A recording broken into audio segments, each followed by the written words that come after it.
تمام دوستوں کا شکریہ کہ جو جہاں پہ تشریف لائے. پھر وقاص عزیز صاحب کا بھی شکریہ بنتا ہے کہ ہمارے ہاں جشن کی کوئی روایت نہیں رہی. ویسے تعزیتی ریفرنس ہمارے ہاں بہت ہوتے ہیں، اور زندگی میں تو شاید جب پچھلے دنوں جوجی صاحب کا جب انتقال ہوا تو ان سے بڑی محبت تھی، ہمیں ریفرنس تھا جہاں پر. تو میں ان سے خلیق صاحب سے کہہ رہا تھا کہ یار یہ 2 مہینے پہلے بھی تو کچھ ہو سکتا تھا نا، ان کے ساتھ ہوا تھا. اچھا، تو بہرحال جناب صدر 2-4 منٹ میں فالتو لوں گا چھوٹا ہونے کے ناطے. میں سب سے پہلے تو میں خالد صاحب کے ساتھ جو 80 سالہ نوجوان ہیں جی ہمارے، ان کے ساتھ ایک بڑا محبت کا رشتہ ہے ہمارا سب کا. تو اس پہ میں کہوں گا کہ یہ اس طرح کے جو آدمی ہیں ان کی مینوفیکچرنگ اب بند ہو چکی ہے. ویسے وہ کمپنی سیل ہو گئی تھی 1980 میں، اب نہیں پیدا ہوتے. جو ہر فن مولا ہونے کے ساتھ ساتھ اچھے انسان بھی ہوتے ہیں کچھ لوگ، اور ادیب کا ظاہر اچھا انسان ہونا بھی ایک اہم چیز ہے. وہ میرے عزیز دوستو، تقریباً میرا خالد صاحب سے تعلق 1 دہائی پرانا ہے، اس سے زیادہ نہیں ہے شاید. اور ان دنوں خالد صاحب کا ناول ایک چھپا تھا جس سے میرا ان سے تعلق بنا. مگر لگتا ہے کہ جنم جنم کا کوئی رشتہ ہے ہمارا. دن میں 2 دفعہ 3 دفعہ فون پہ ہماری بات ہوتی ہے. اور مزے کی چیز یہ ہے کہ جب میں بچہ بن جاتا ہوں تو یہ میرے ساتھ بچے ہوتے ہیں. اچھا، جب نوجوان ہوتا ہوں، نوجوانوں کی طرح غلط سے غلط مشورہ بھی ان سے مانگ لیا جائے تو لنگوٹیے دوست کی طرح دے دیتے ہیں ویسے، اور حوصلہ بہت دیتے ہیں. ایک وقت مجھ پہ ایسا آیا کہ میں تقریباً مر چکا تھا. مجھے لگتا ہے کہ یہ حفیظ جو آپ کے سامنے ہے جو اس کا دوسرا جنم ہے. 3-4-5 دوست ایسے تھے جنہوں نے مجھے حوصلہ دیا اور اس روپوشی سے نکالا جو میں نے خود ہی اختیار کر لی تھی ان دنوں میں، جن میں ڈاکٹر روش ندیم بھی تھے، انجلا امیش تھیں، سار شفیق صاحب تھے.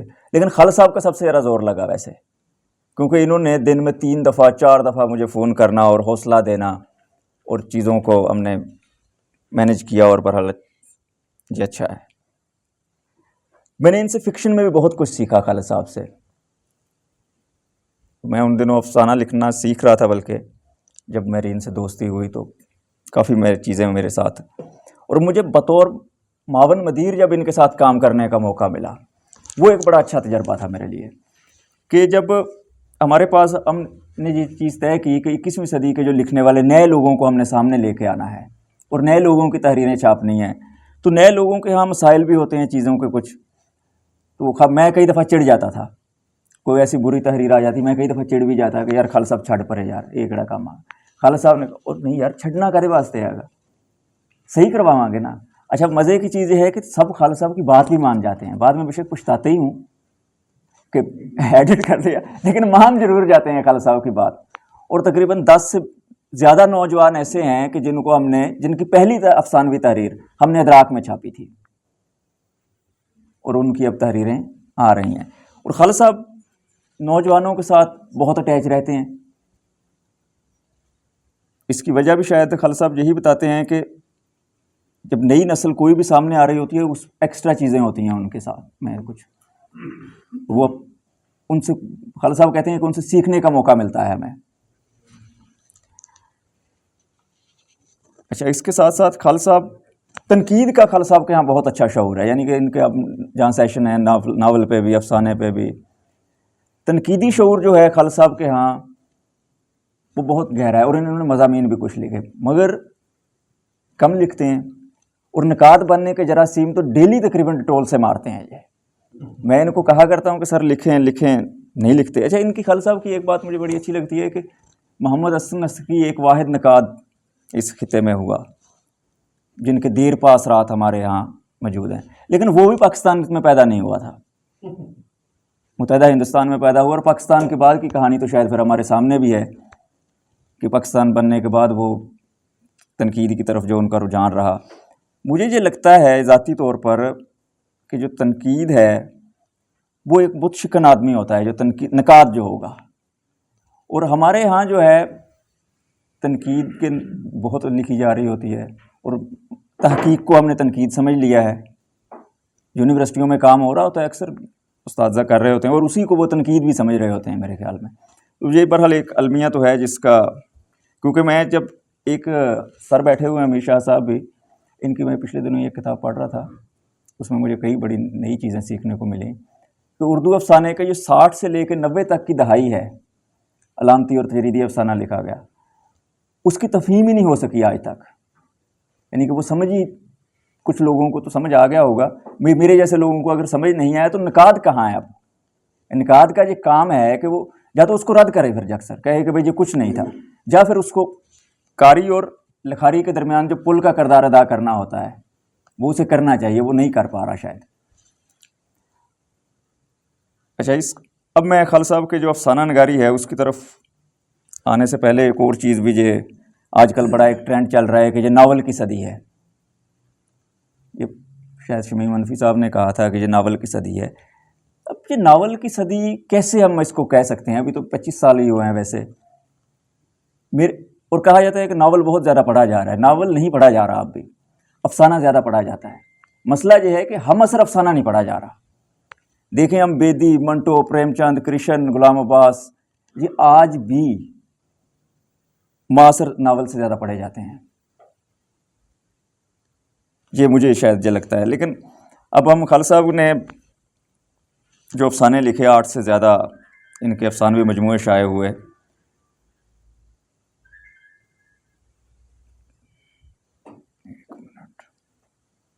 اچھا، 8 سے زیادہ افسانوی مجموعے شائع ہونے کے ساتھ ساتھ خالد صاحب کے تقریباً 3 مصودے تو مجھے پتہ ہے کہ ان کے پاس ابھی بھی رکھے ہوئے ہیں جو چھپنے ہیں ترتیب پر.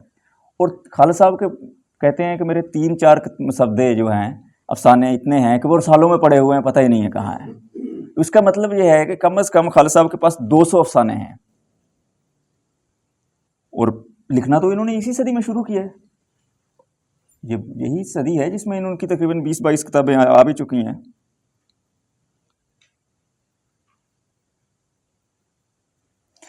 اچھا، اب میں تاخیر کیے بغیر یہی خالد صاحب کے افسانہ جو میرا موضوع بھی ہے اس پہ میں بات کرتا ہوں کہ خالد صاحب کے ہاں 2 طرح کے افسانے ہیں. 2 طرح کے دیہاتی ماحول کے افسانے ہیں جن میں مٹتی ہوئی روایات، تہذیب، ثقافت کا نوحہ بیان کیا گیا ہے. اچھا، دوسری طرف شہری یا ماڈرن سوسائٹی کے افسانے ہیں جن میں آج کے انسان کی بیگانگی اور نفسیات کو موضوع بنایا گیا ہے. ہم یوں کہہ سکتے ہیں کہ خالد فتح محمد روایت اور جدت دونوں کو ایک ساتھ لکھ رہے ہیں، مگر ان کے ہاں فینٹیسی بہت نمایاں ہے. آج کے کرداروں کی مدد سے آج کی کہانی لکھتے ہوئے بھی خالد صاحب آج کی کہانی نہیں لکھتے. جو اس سے بھی آگے ایک کہانی لکھ رہے ہوتے ہیں کچھ، کہ جو انسان پہ بیت رہا ہے وہ تو بیت رہا ہے، لیکن اس کی مدد سے کہ آگے کیا ہو سکتا ہے اسی انسان کے ساتھ، اس کی طرف بھی ان کے ہاں کافی اشارے ملتے ہیں. خالد صاحب امکانات کی بات کرتے ہیں. ان کے بوڑھے کردار 80 سال کی عمر میں بھی بچہ پیدا کرنے کے سوچ رہے ہوتے ہیں. میں اس چیز پہ بڑا حیران ہوا. ایک دفعہ ان کا ایک افسانہ تھا کہ یہ انسانی خواہش ہونے کے ساتھ ساتھ، انسان کی ایک خواہش تو ہے اس طرح کی انسانوں میں ہوتی ہیں، لیکن وہ آدمی 80 سال کی عمر میں بھی ایک بچے کی شکل میں اپنی نشو و نما چاہتا ہے اب دوبارہ سے. خالد صاحب کے 8 سے زیادہ ظاہر افسانوی مجموعے منظر عام پر آئے ہیں، اور 8 سے تقریباً 3-4 مصودے ان کے بھی ہیں، موجود بھی ہیں. خالد صاحب کی حیران کن بات جو مجھے لگتی ہے کہ ہر کتاب دوسری سے مختلف ہوتی ہے. اگر ہم ایک ہی نشست میں خالد صاحب کے افسانے پڑھیں، 8 کتابوں کو ہم سامنے رکھیں، تو ایک کتاب جب ہم ختم کرتے ہیں، دوسری کتاب جب ہم شروع کریں گے تو یہ اندازہ نہیں ہوگا کہ یہ وہی مصنف ہے یا کوئی اور آ گیا ہے. دوسری کتاب میں اکثر یہ بدلے ہوئے ہوتے ہیں، اپنی ٹیکنیک بھی، اسلوب ان کا تھوڑا بہت رہتا ہے، لیکن باقی ساری چیزیں بدلا جاتے ہیں، حتیٰ کہ موضوعات بھی بدلا جاتے ہیں. یہ اپنے مجھے خالد صاحب کا افسانہ، ہر افسانہ پڑھ کر لگتا ہے کہ وہ افسانہ بنانا جانتے ہیں. اس کا مطلب ہے کہ کردار بھی بنانا جانتے ہیں. ویسے مجھے لگتا ہے کہ افسانہ بنانا ہی چاہیے، پھر ہی انفرادی سطح پر کچھ نیا پن آ سکے گا. خالد صاحب نے شعوری یا لاشعوری طور پر افسانے کے روایتی انداز کو یکسر مسترد کیا ہے. واحد تاثر کے تو سرے سے دشمن ہیں. ان کے ہر افسانے میں 2-3 چھوٹی کہانیاں بھی شامل ہوتی ہیں جن کا کردار کی نفسیات سے کچھ نہ کچھ تعلق ہوتا ہے. اب میں خالد صاحب کے 8 افسانوی مجموعے ہیں جو ہیں، ان پہ 2-3 لائنوں میں چیزیں جو مجھے لگا ہے کہ وہ ایک کتاب دوسری کتاب سے مختلف کیسے ہے، میں اس پہ بات کروں گا. کہ خالد صاحب کا پہلا افسانوی مجموعہ داغ داغ اجالا تھا. اس کتاب میں شامل افسانے دیہی زندگی اور زندگی کی پسماندگی کو ظاہر کرتے ہیں، جس میں بظاہر ہنستے مسکراتے جیتے جاگتے کردار ہیں، مگر وہ کسی نہ کسی سطح پر اب نارمل ہیں. خالد صاحب کی اسی طرح دوسری کتاب جمع تقسیم تھی.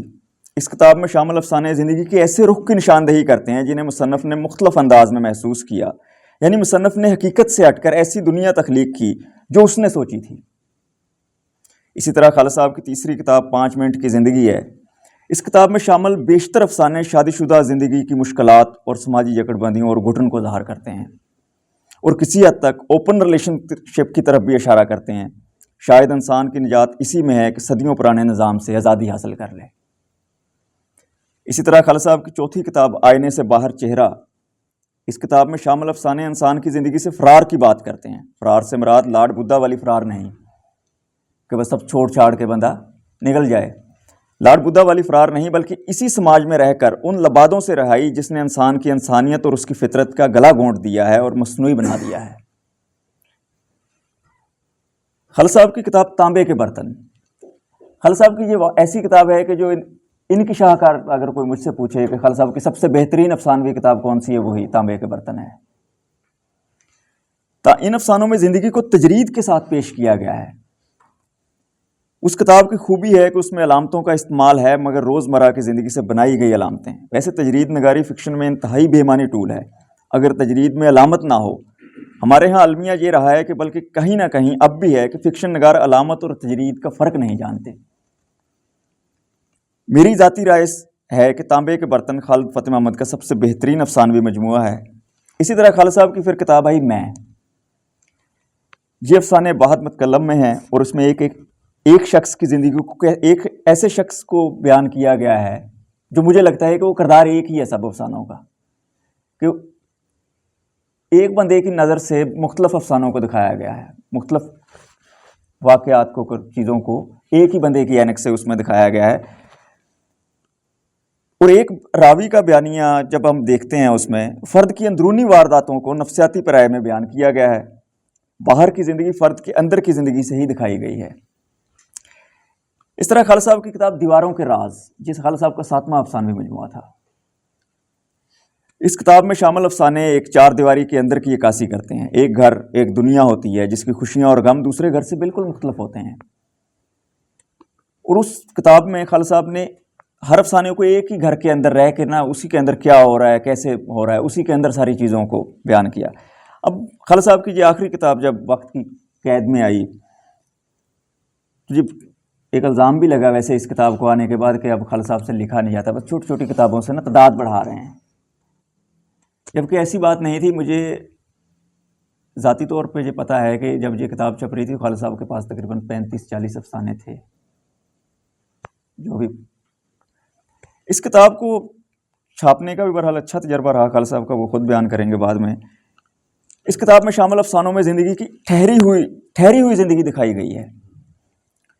لگتا ہے کہ گھڑی کی سوئیاں سیل ختم ہونے سے رک گئی ہیں، سیل ختم ہونے کی وجہ سے رک گئی ہیں. بظاہر یہی لگتا ہے کہ زندگی بہت تیز رفتار ہے، مگر یہ لگتا ہی ہے زندگی اتنی تیز رفتار نہیں ہے. ہر کوئی ایک جال میں پھنس چکا ہے اور حیرت کی بات ہے اس سے نکلنا بھی نہیں چاہتا. ویسے خالد صاحب نے کوئی حل بھی نہیں بتایا کہ کیسے وقت کی قید سے نکلا جائے. ویسے حل بتانا تخلیق کار کا کام بھی نہیں ہے. تخلیق کار کا کام تو سوال اٹھانا ہے صرف چیزوں کو کہ کیسے ہو رہی ہیں چیزیں. اسی کے ساتھ جناب صدر کی اجازت سے اب شکریہ.